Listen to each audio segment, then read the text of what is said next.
Good afternoon, everyone, and welcome to A Cup of Hope with Hope Against Trafficking and the Michigan Abolitionist Project.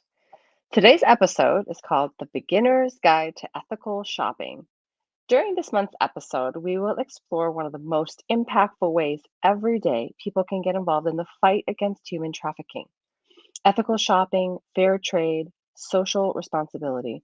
If you've heard these words and wondered what they mean or why they're important to you, tune in right now because we're going to go all the way through it. Heather McGannon, Michigan Abolitionist Project's West Michigan Program Coordinator, will walk us through each of these topics and more. And as we begin to understand more about supply chains and how to keep slavery out of the products we purchase, you will have the opportunity to submit questions to our panel by typing your questions into the Facebook Live event on either Hope Against Trafficking or Michigan Abolitionist Project Facebook page, or through Hope Against Trafficking's YouTube page. You may send in your questions at any time during the presentation. We will collect these and address them during the session if it is possible. Heather McGannon is the West Michigan Program Coordinator at Michigan Abolitionist Project. She's passionate about raising awareness of human trafficking and is particularly excited about fair trade ethical purchasing. Before her time at MAP, she mentored college students, helping them navigate big questions that prepare them for life. Heather's never met a stranger, and her smile and laugh make everyone feel at home. She's been married to Jeff for over a decade and has 2 boys.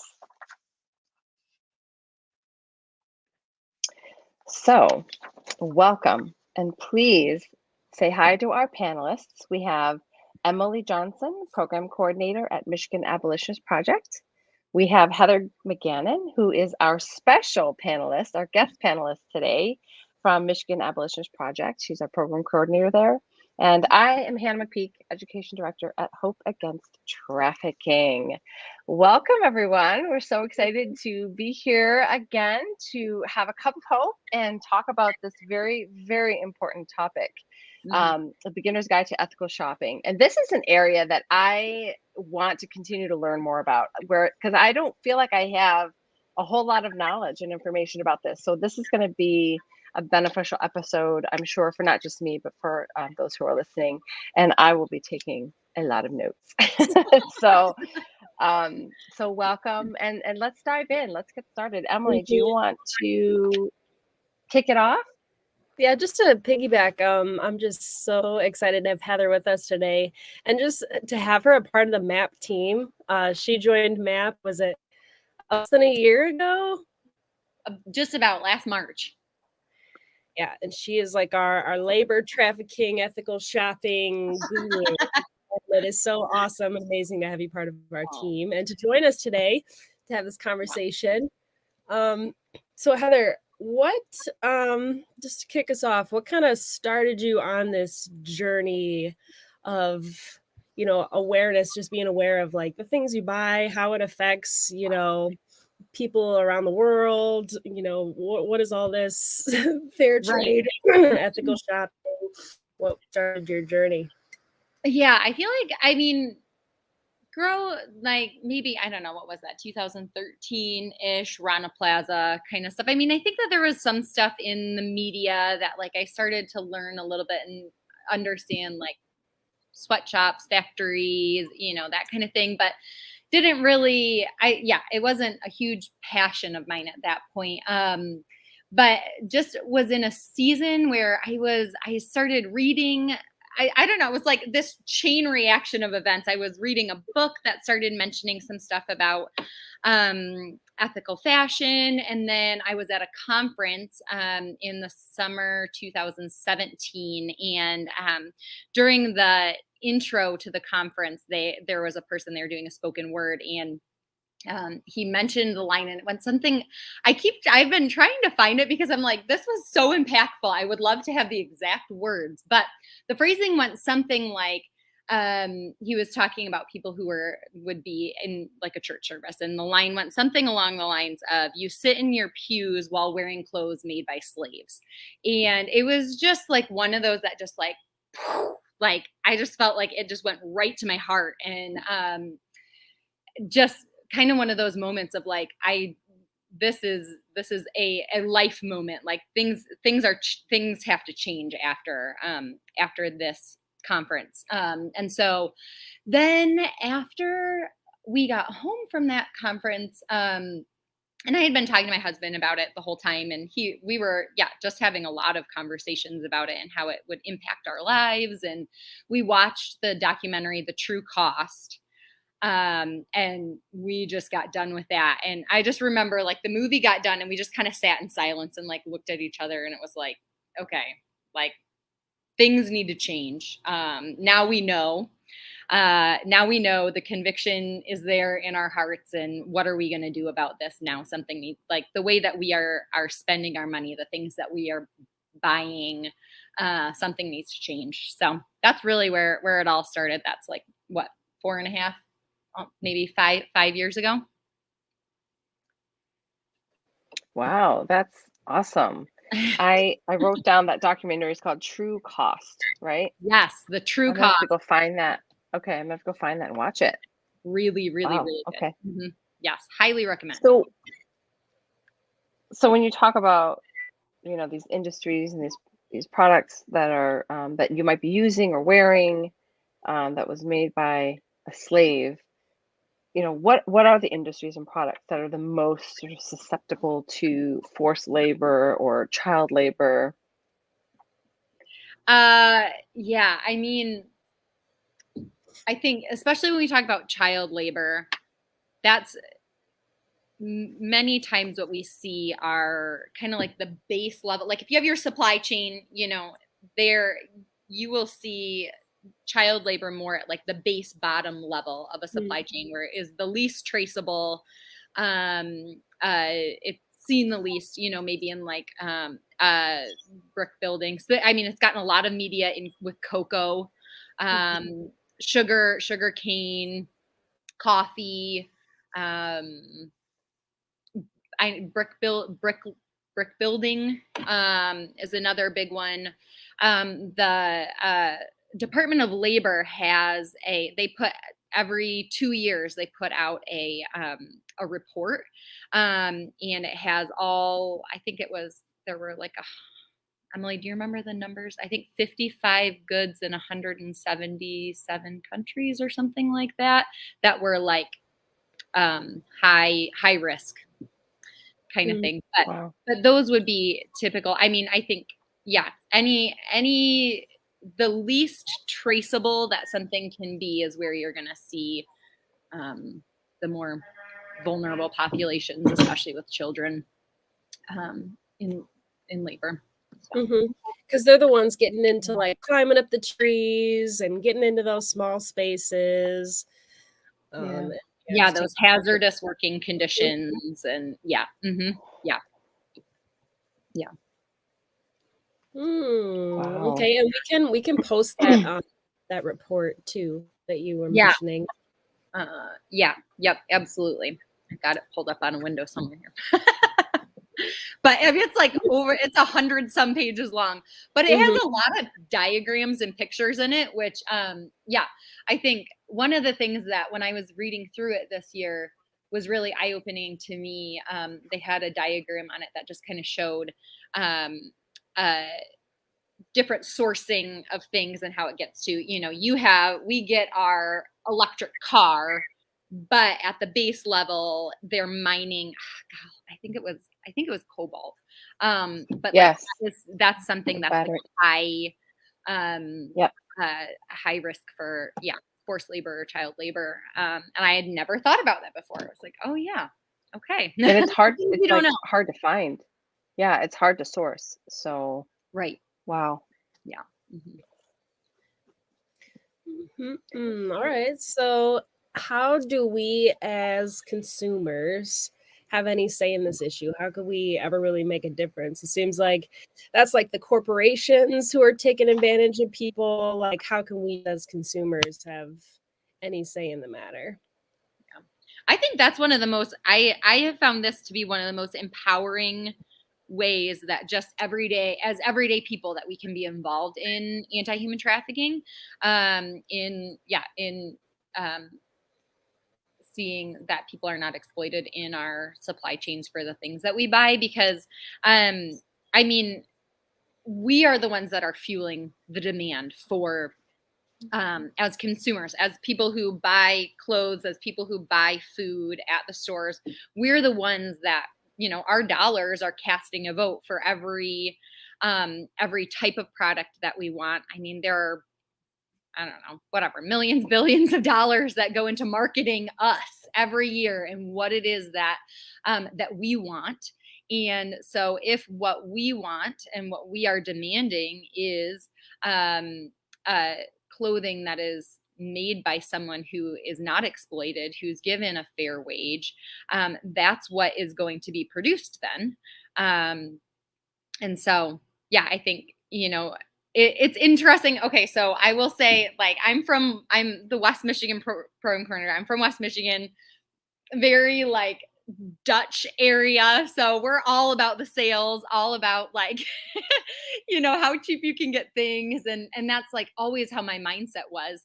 But I mean, you've just got to think, when you can get a shirt or a tank top for $1 on Black Friday, or, whatever, how in the world is someone getting paid enough for me to have a $1 tank top, or, something like that. And so, yeah, as we kind of take that step back and start to recognize that there are people behind the things that we make, the things that we eat. And I think that's the biggest, I think one of the biggest issues with, and the most empowering thing and most beautiful thing about it, once we do recognize it, that behind every single thing that is around you right now, there's a person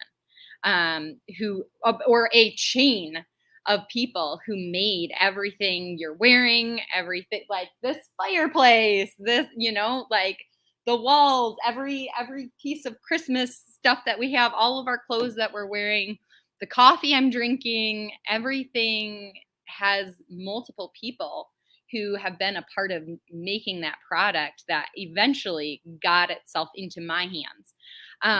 But the more that we can recognize that there are human beings that are a part of this, that they are real people, I think that it helps us to understand, like, oh, this is more than just like a robot somewhere, or just this like piece of clothing that I go to the store and it's just there on the table. And I don't think about any of the process of it getting to there.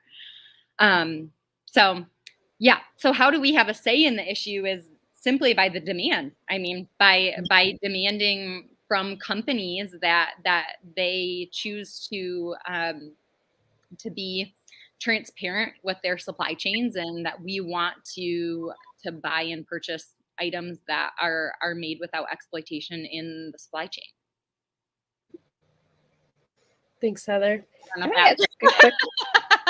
Well, that's so important. Like, how do you, like, what brands, how do you detect that? How do you, like, where do you look when you're shopping to find out whether or not they're ethical? Right. Yeah. And not, I'm always like, anytime I'm at the store, if I see things that are like fair trade or, anything like that, I'm like taking pictures of it and posting on my Instagram and tagging like, thanks, Meyer, for having fair trade stuff at your store. That's awesome. Yeah. So there are, I mean, I think, sometimes it can feel like, oh, the only places that I can get these products are at specialty stores or online or something like that. And it's easy. I think it's easier. But I mean, if maybe I'm specifically wanting to start, one way to, I think, yeah, and we'll get more into this, but like, it can feel really overwhelming when you're starting to purchase ethically. So if I'm choosing to say, okay, for the foreseeable, for going forward, I want to buy fair trade coffee. That's actually a pretty easy one to do fair trade ethically, because there are a lot of coffee companies that are passionate about that. And so you can just look and see, at Meyer, maybe there's the Fair Trade label on it or a Rainforest Alliance label on it, knowing that they are, caring for their workers, making sure they're getting a fair and living wage. So most of the products or items that are out there that are fair trade are going to indicate that, are going to say so. But what about the ones that, like, you're not going to find a product that doesn't say it if it is, right? I mean, so look for the fair trade or the.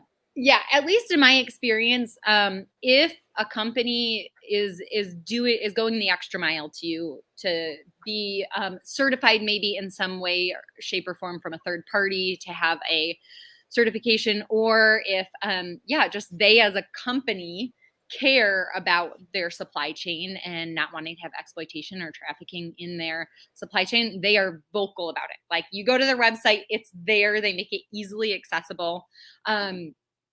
They put it on their packaging. I think that I don't know if I've really seen a company that if they truly are caring about taking care of their employees and that supply chain transparency, they make it easy for you to find.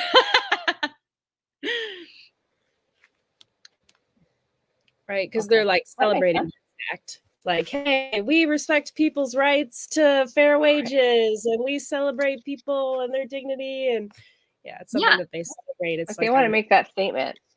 Exactly. It's a part, and I think for most of these companies, it's a part of their DNA, or it's a part of their, mission, vision, values, that kind of thing. And so, so it falls in line with who they are as a company. I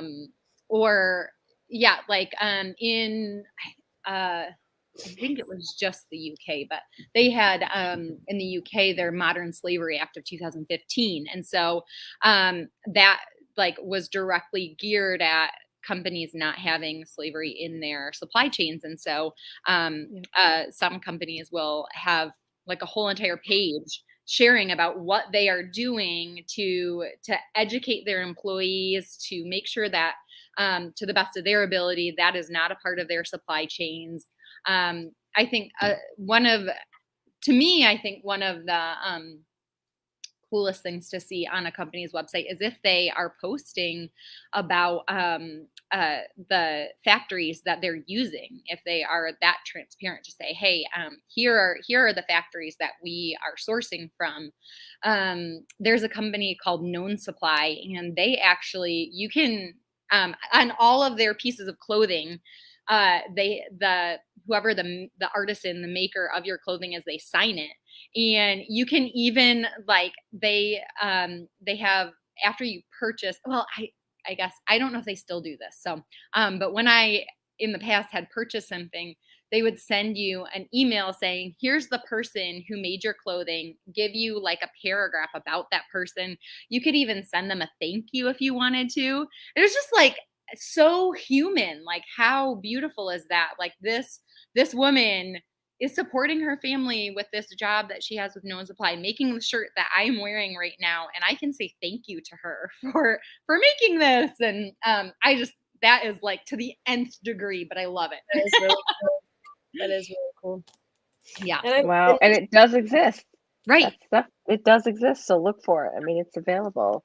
To do your shopping in that way. It's available. So and I think once it's a learning curve. Like, once you know, then you start looking for it. And then now I feel like it's just kind of a part of, at least for me, like it's just a part of my daily life. Like, anytime I see that, I feel like the first question in my mind is like, oh, I wonder who made that. I wonder where that's from. Like, I'll look up the company online.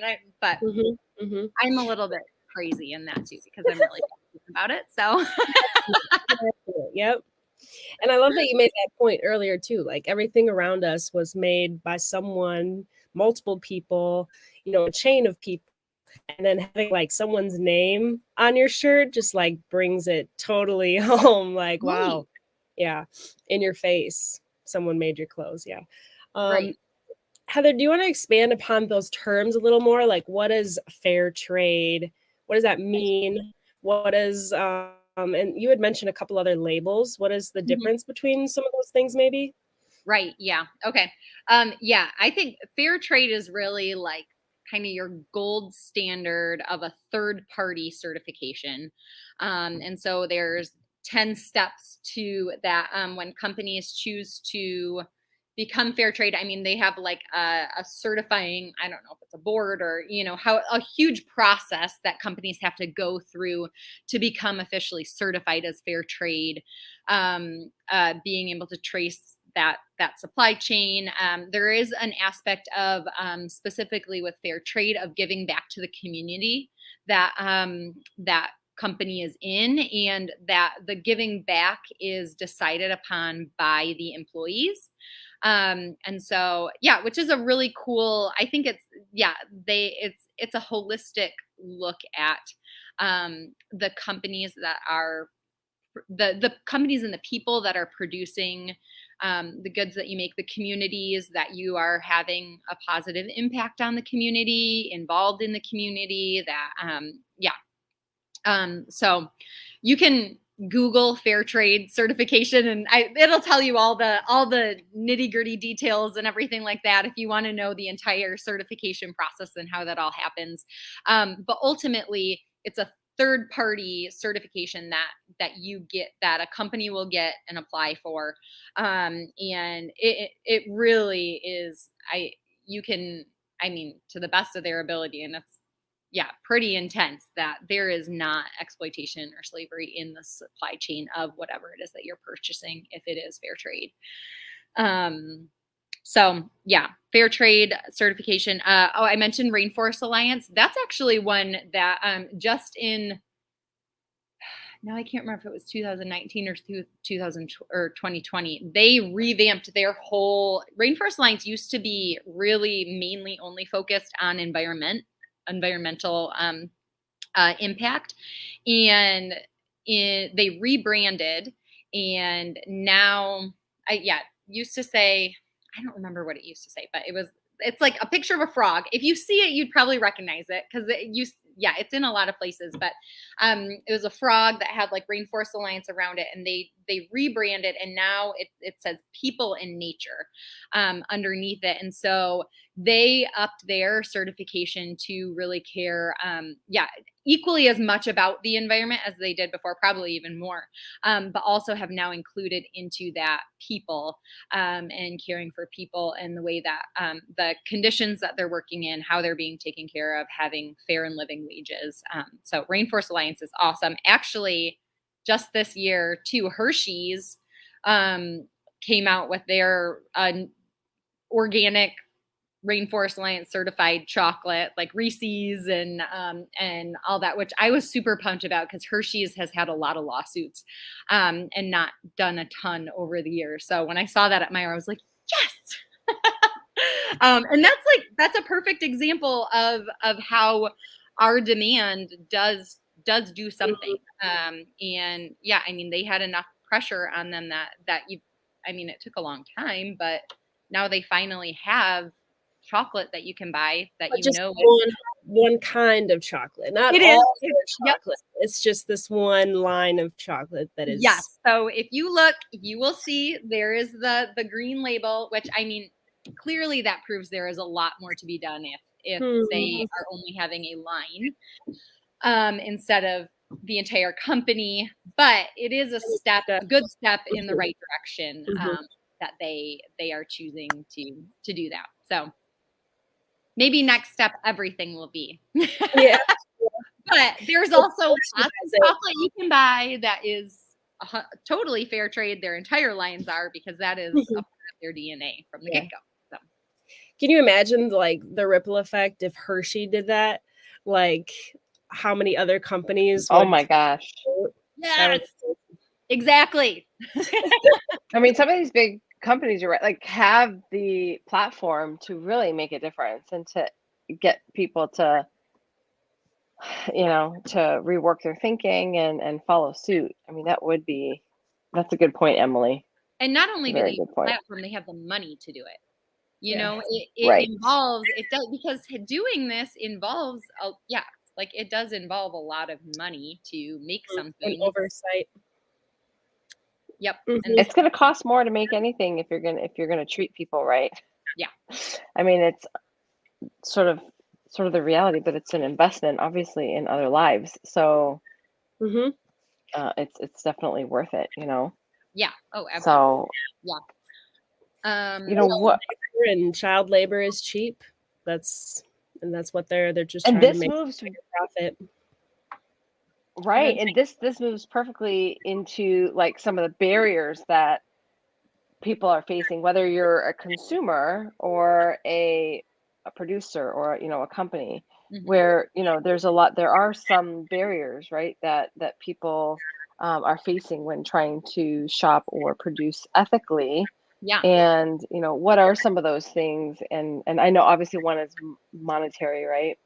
But and how do you overcome them?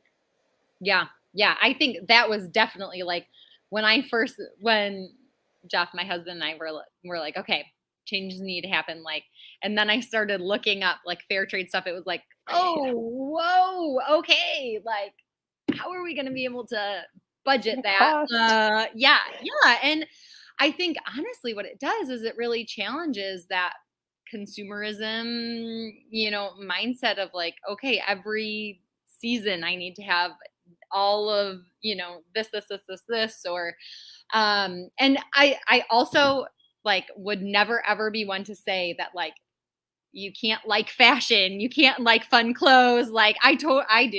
I think it just kind of changed the way that I thought about, okay, well, instead of buying, I don't know, five new shirts a season or, something like that, it was like, okay, what's one that I really want?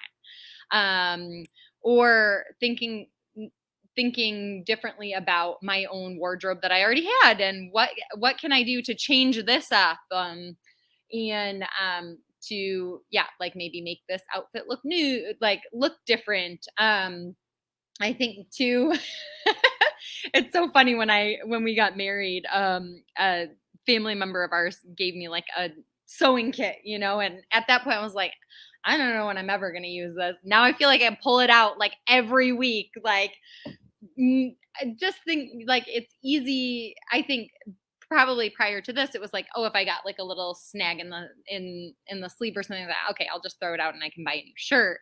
Now it's like, okay, well, I can just sew that up really easily and nobody's going to notice, and then I don't have to buy a new shirt. I can keep this one.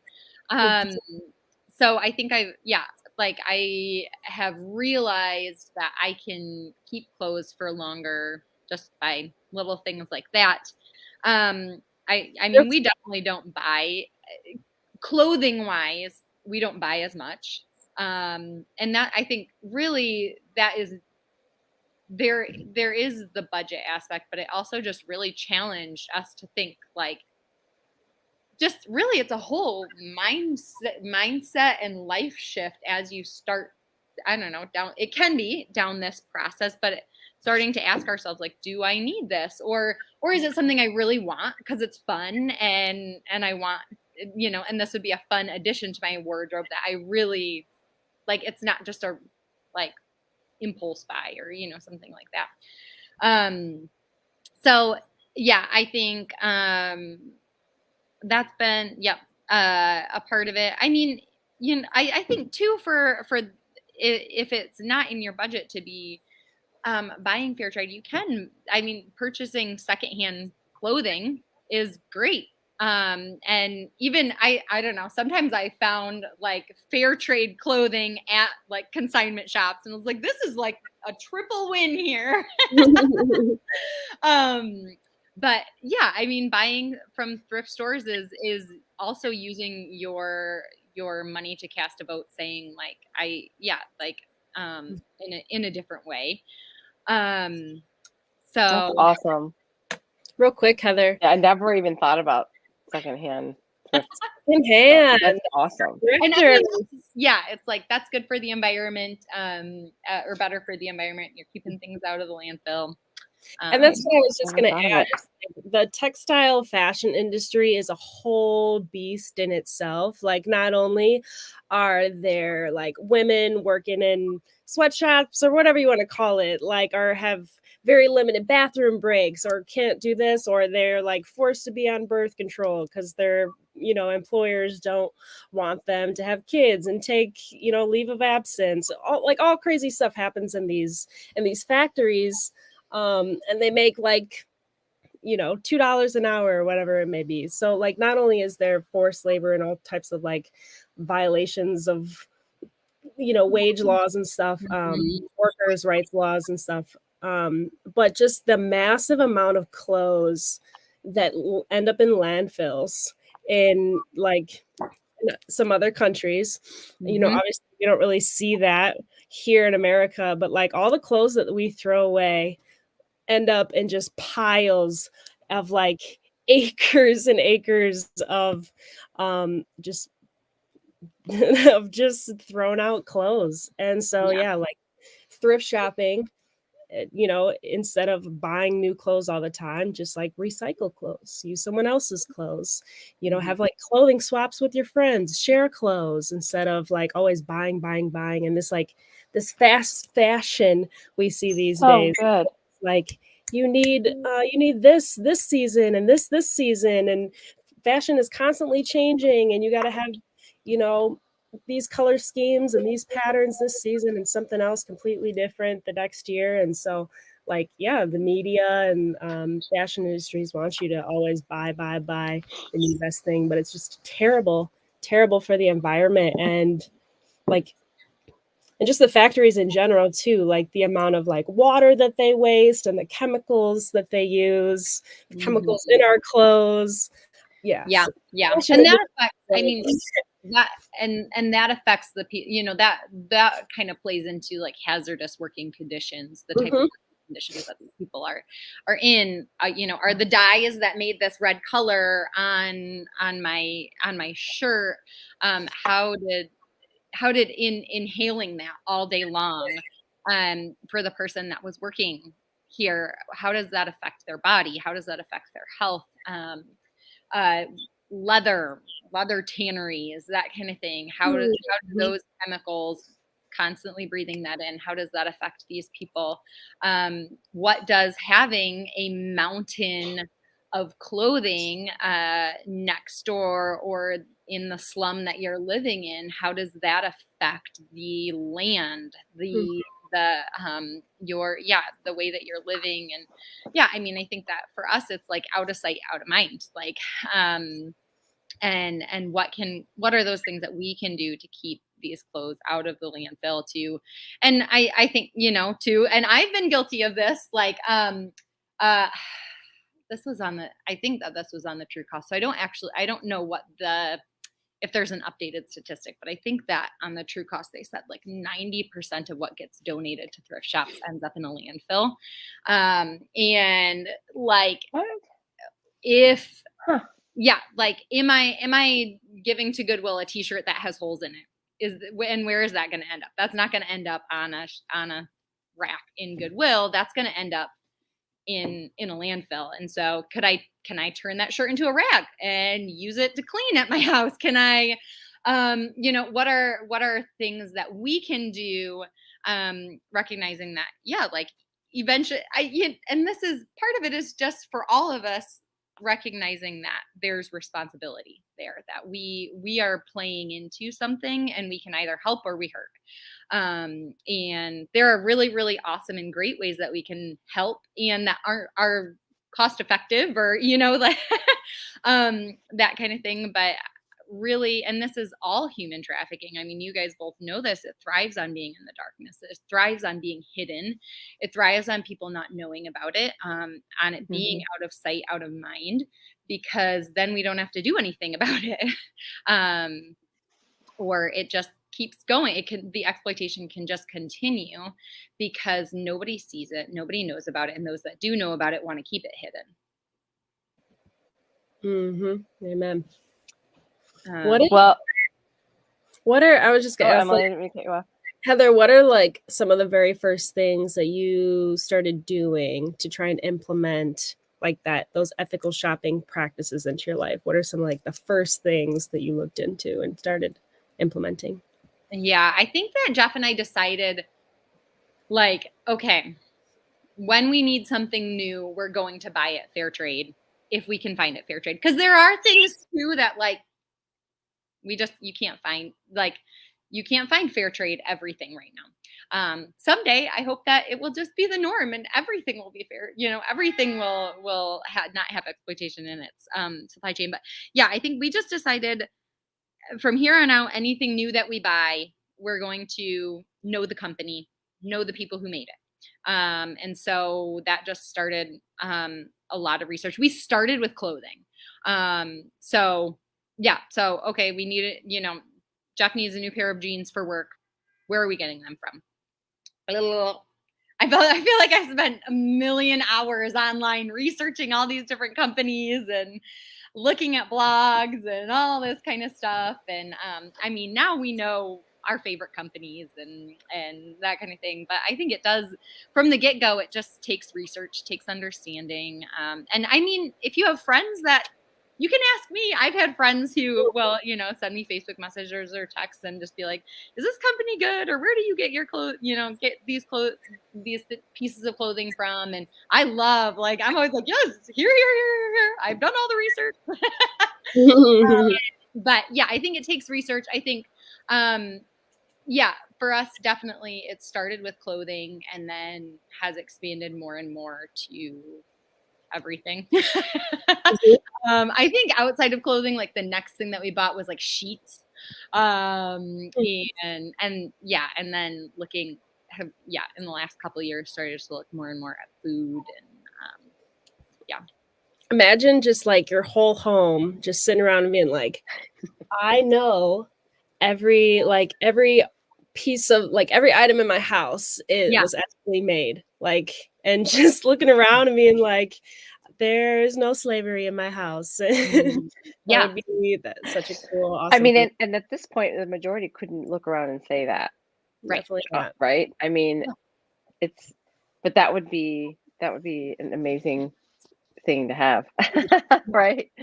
But okay, so we only have a couple of minutes left. And I just wanted to close it out with this question of, what are some of those resources? Do you have any good recommendations of some resources and some places that people can start? Yeah. Let's see here. If you want, we on our website, on MAP's website, we put a blog out, I think last month, that just has ethical storefronts in Michigan.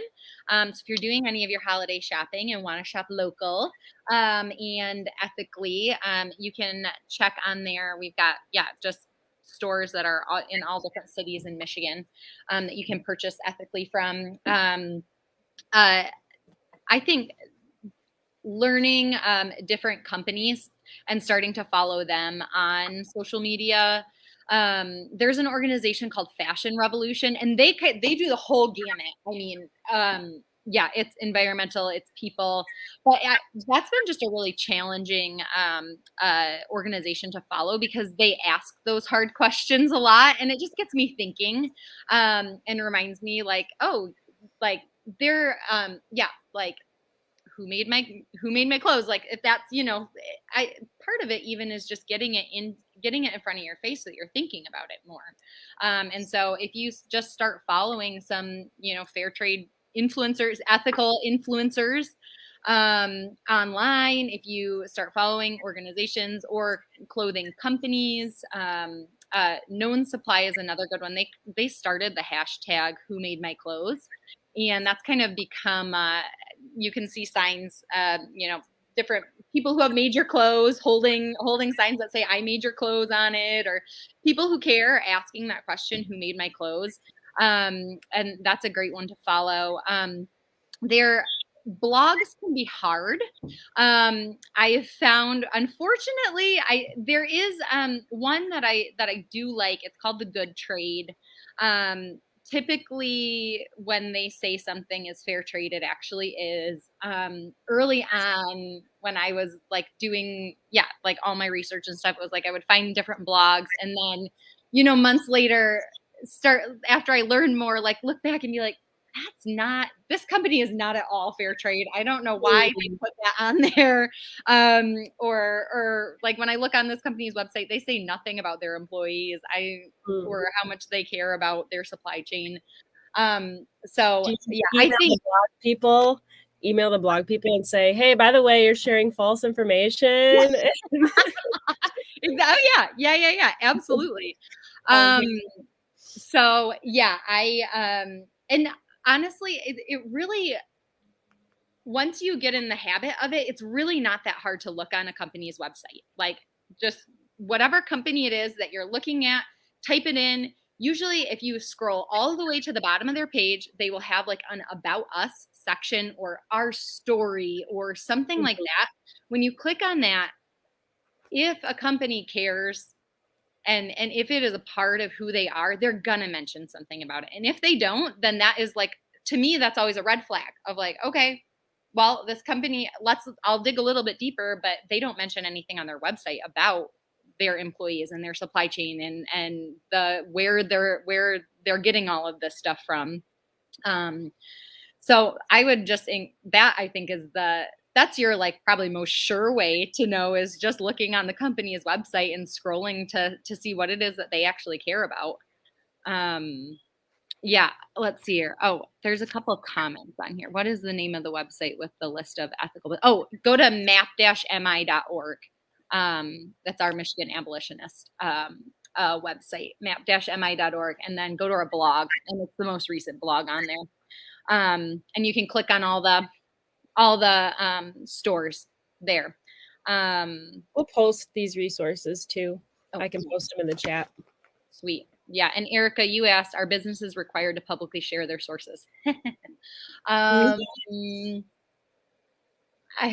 feel like that gets cloudy. I'm sure they are, but are they held responsible for if they, say they hired this company but had no idea that it was children that were making the bricks? So I think it really doesn't. They are not. They're not required. Yeah. No. Yeah. And yeah. We need to like ask that companies like become more transparent. That's like part of the fight, is that we ask these companies to be more transparent about their supply chains, because it is not legally required for them to provide that information. Yeah.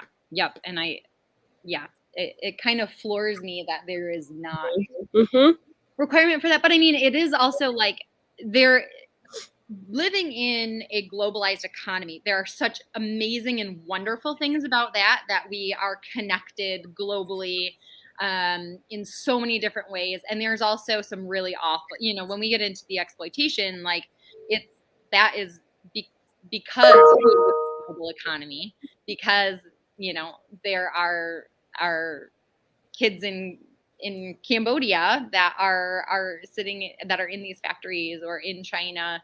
I in Michigan have no way to know if if 10 companies down the supply chain, what's going on there.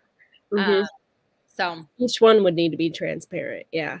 And it just takes a whole lot more of like checking in and oversight. And that's why it's they're hesitant and resistant to do it, because it would take so much more work to look into that stuff. And I mean, it requires hiring people to actually, like to be checking in all these things. And it's, especially for larger companies, how many different tiers do you have to go down to get to that base product to be able to ensure that 10 tiers down, all of these tiers are that you're not seeing exploitation in the workforce there. And so it requires a lot. And I think, we're now seeing and recognizing that this is an issue. And I mean, like we always say for Hope Against Trafficking and MAP, like, and most countries in the world would agree that slavery is not okay, and that they don't agree with slavery. And so it's just, I think, too, part of it is people just don't know. You don't know until you know. So. And we as people, as a community, consumers, need to be willing to kind of go out of our way to redirect our buying habits. It's a mindset shift. So we need to be intentional too. So, that is something that we do have control over. Sometimes we feel like, oh my gosh, the process that it would take to get these companies to be transparent and to be held accountable is just like, oh, it's like digging a big, massive hole by yourself. But a lot of it is just everybody being willing to step up as a community and it's like the anti-human trafficking. It's like everybody's got to be willing in the community to step up and identify and to say something when you see something and to get uncomfortable a little bit and to pay a little bit more attention. So in the same way, obviously, our shopping and our redirecting, our buying power is really going to be what it takes, right? So. And it's so, I think something that I have experienced is just how empowering and cool it is to walk confidently knowing like, wow, everything that I am wearing right now is helping to support someone else's livelihood in a good way. Like, when I'm choosing to buy my shoes from this certain company, this woman is able to support her family, and she has these dreams that she's able to start accomplishing, and education, and her kids can go to school, and things that it's like, I think it just becomes, and that's a cool globalization in a really cool way. Like, wow, me here in Michigan, I am just through buying these shoes or this shirt or something, I am able to help this person in a completely different country that I will probably never meet. But knowing that I get to be helping him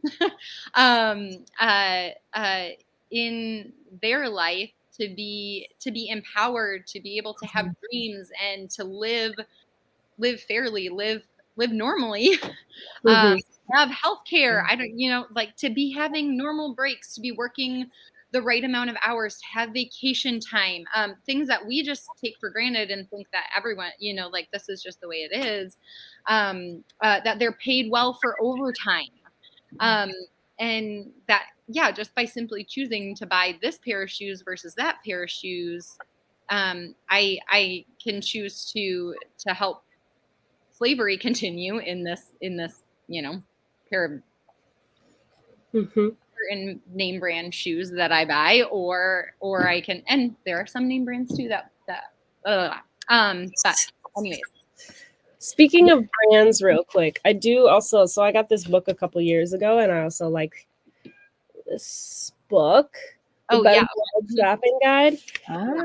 And they like grade all different companies on human rights, the environment, animal protection, community involvement, social justice. How well do companies do on those 5 marks? And then they go like, oh, I turned right open a chocolate. So they'll give like the A grades. We'll see who's the worst. Oh, Nestle, Wonka, Crunch. But A, equal exchange. But it's just a really interesting book. It goes through all these different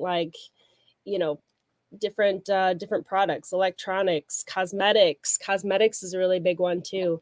Who are the worst companies, who are the best. And it just change from year to year sometimes, because people are put on blast and then decide to change their ways. Right. This to be a good resource too.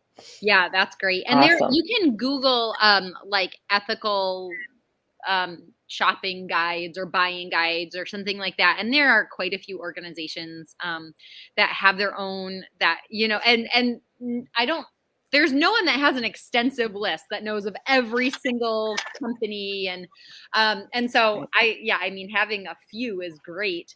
And so, you can just Google ethical or fair trade buying guide. And some of them are really helpful. Like if you want jeans, here's the brand of jeans. If you want t-shirts, if you want sweaters, they get like that narrowed into stuff, which is awesome.